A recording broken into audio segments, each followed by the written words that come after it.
Iran की मिट्टी अनाज नहीं चिंगारियां पैदा करती है। यहाँ का बच्चा लोरियों में सुकून नहीं तलवारों की खनक सुनकर बड़ा होता है। ये वो जमीन है जहाँ दुश्मन को कदम रखने के लिए रास्ता नहीं मिलता बल्कि मौत का परवाना मिलता है। तारीख के हर दौर में जब भी किसी बदबख्त ने इस सरहद की तरफ मैली आंख से देखा, इसे फौज से नहीं बल्कि एक बिखरी हुई कौम के कहर से लड़ना पड़ा है। यहाँ की हवाओं में भी दुश्मन के लिए सिर्फ मौत लिखी होती है।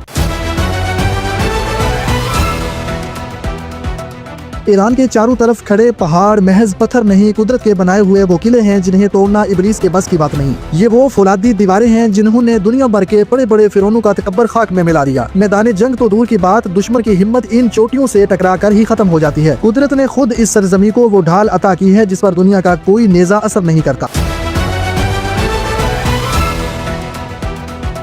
दुनिया जहालत के अंधेरों में थी, तब इस मट्टी से साहिर आजम जैसा वो शेर उठा जिसने आधी दुनिया को अपने तलवों के नीचे रोंद दिया। जब फारस के घोड़ों के सुम जमीन पर पड़ते थे तो जलजले आ जाते थे और दुश्मन के सीनों में दिल धड़कना भूल जाते थे। ये वो जलाल था जिसके सामने कैसर व कसरा भी सजदारेज हो जाते थे।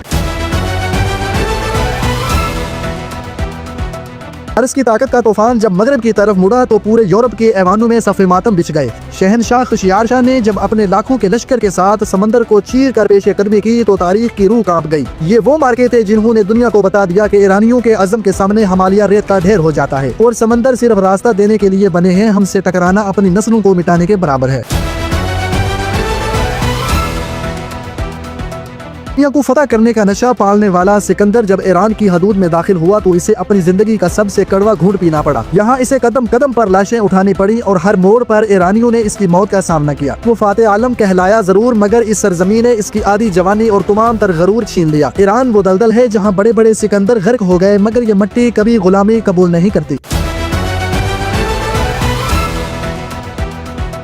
दुनिया ने समझा कि चिराग बुझ गया, लेकिन वो भूल गए कि ये सूरज जो सिर्फ डूबता है मिटने के लिए नहीं। चंद ही सदियों बाद सासानी सल्तनत की सूरत में वो कहर बरपा हुआ जिसने उस वक्त की सुपर पावर रोम को भीख मांगने पर मजबूर कर दिया। ये उस कौम का डीएनए है जो टूटती है मगर बिखरती नहीं। ये गिरती है तो पहले से ज्यादा वहशत के साथ दोबारा उठ जाती है। ईरान की असल ताकत इनके हथियारों में नहीं बल्कि इनके जवानों की रगों में दौड़ते हुए उस खून में है जो गैरत के नाम पर उबल जाता है। ये वो कौम है जो मौत की आहट सुनकर डरती नहीं बल्कि इसे गले लगाती है। इनके नजदीक जिंदगी वो है जो सर उठाकर जी जाए, वरना मौत तो एक एजाज है। यही वो आग है जो हर गासिब के लश्कर को जलाकर राख कर देती है। 16वीं सदी में जब ईरान की पहचान खतरे में थी तब सुफियों ने एक ऐसा नया तूफान खड़ा किया जिसने खित्ते का नक्शा ही बदल दिया। इन्होंने बिखरी हुई ताकत को एक फौलादी जंजीर बना दिया और ऐसी फौजी कुव्वत खड़ी की कि उस्मानियों जैसे जरी जंगजू भी इनके रोब से थर थरा उठे। ये दौर वो ईरान का जोरदार तमाचा था जो इसने दुनिया के मुंह पर मारा कि हम भी जिंदा हैं।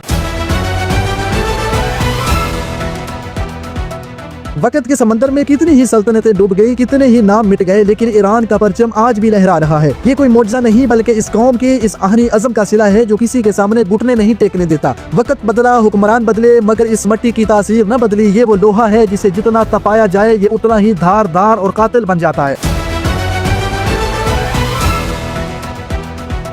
ईरान की तारीख का एक ही निचोड़ है, इस कौम को जंजीरें पहनाई जा सकती हैं लेकिन इसे गुलामी का पटा नहीं पहनाया जा सकता। ये वो सरजमीन है जो बार बार अपने ही लहू से गुस्ल करके जी उठती है। आज भी अगर कोई गरूर में है तो वो याद रखे कि ये शेर की धाड़ है जहाँ शिकार खुद शिकारी बन जाता है। ये अपनी गैरत, अपनी जमीन और अपनी पहचान का सौदा कभी नहीं करते। ईरान सिर्फ नक्शे पर एक लकीर नहीं, ये एक ऐसी ललकार है जो एक ऐसा आतिश फिशां है जो कभी ठंडा नहीं होता। सुन लो दुनिया वालों, तारीख का सबक साफ है। जंगजू कौमें कट सकती हैं लेकिन किसी जाबर के सामने सजदा रेज़ नहीं होती।